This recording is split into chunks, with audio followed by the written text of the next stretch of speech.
welcome. In this session, we'll wrap up the course on nonlinear data analysis. The concepts that we explored during this course, there were four main ones, and they were functions with a scalar argument.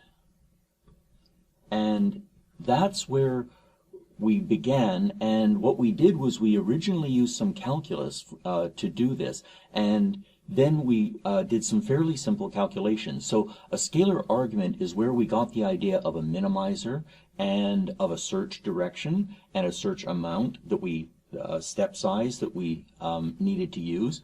It's also where we discovered that first order constraints are necessary conditions, second order are sufficient conditions, and so we really use scalar argument functions to understand what nonlinear data analysis could become.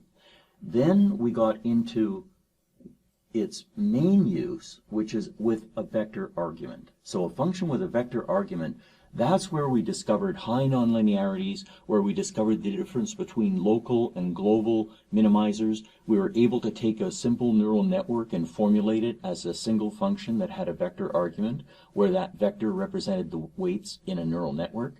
And we found that to be very powerful.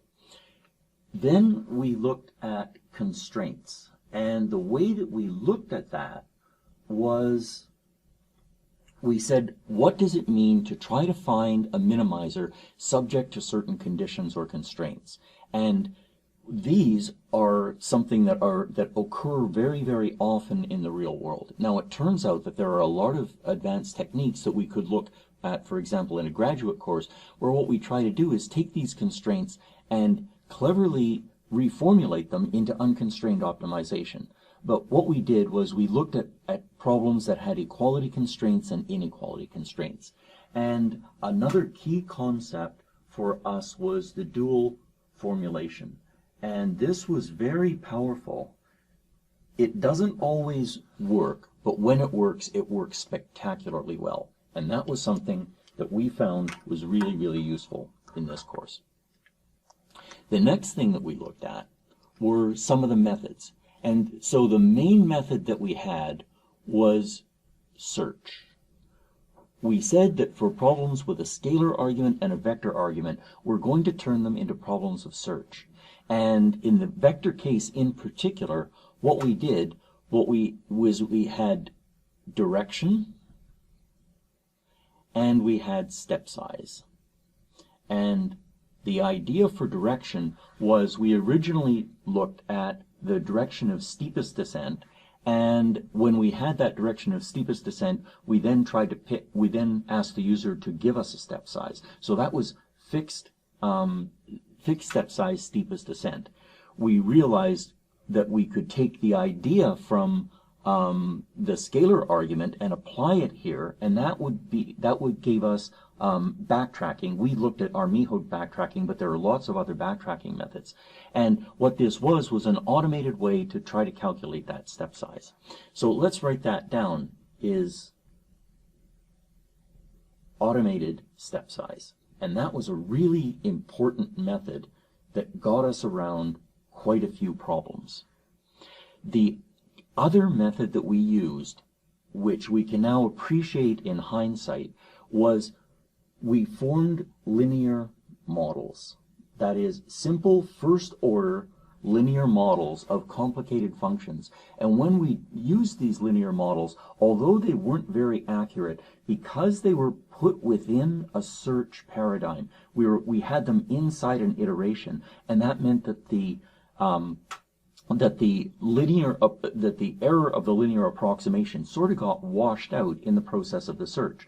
So when we combine all of these, when we combine a search method with steepest descent or an altered descent, such as Newton's method, with automated selection of a step size, with local linearization, as for example Gauss-Newton and the Levenberg-Marquardt methods, what we ended up with was a very, very powerful suite of methods that we could use to solve all of these problems. Some of the specific techniques we used were these. The main technique was, and this might come as a surprise to many people who haven't taken our course, is linear algebra turned out to be the key. So we used calculus as a guide. Calculus to guide. So we used calculus, especially when we were looking at scalar argument functions, so that we could solve them at all. And then for vector argument functions, we use this calculus to help us. And if we were mathematically oriented, we would have done some proofs of convergence and so on. But because we're computer scientists, what we did was we used the calculus to guide, and it was linear algebra that we actually did almost all of our implementations with. Another key technique was we used kernel functions.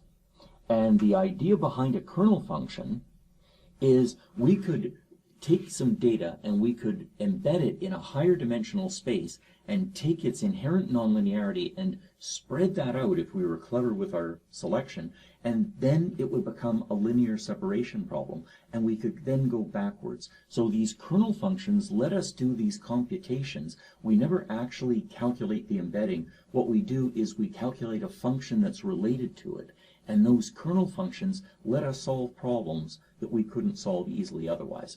For example, what we discovered was that if we had a problem with a vector argument, such as something with a neural network, that we were able to replace a small neural network with a single support vector machine that combined the idea of a kernel and the idea of search and the idea of the dual formulation, all in one very nicely made package. And so what we also did was to handle the constraints, and especially in the dual formulation, we used Lagrange multipliers. And these multipliers were ways that we were able to incorporate the constraints and sort of turn a constrained optimization problem into an unconstrained optimization problem. And we particularly saw that when we looked at regularization methods, such as ridge regression, Tikhonov regularization, and the lasso or the elastic web methods for handling regularization. So, to summarize, for those of you who haven't taken a course from me, my teaching philosophy is very simple, and that is that I'm your guide during an intellectual exploration. I've been through some of this terrain before, and what I like to do is I like to point out prominent sites, and I tell you how to get there. But I'm your guide, and I don't control you. So you're really in control of your learning. And one of the things I find most valuable about teaching is that I listen to you. I watch as you observe your intellectual surroundings, and I gain from listening to you. So I hope that my course has been interesting, at times perhaps entertaining, and really I hope that it inspires you to take some more understanding and apply these techniques to improve the way that we're performing machine learning and artificial intelligence.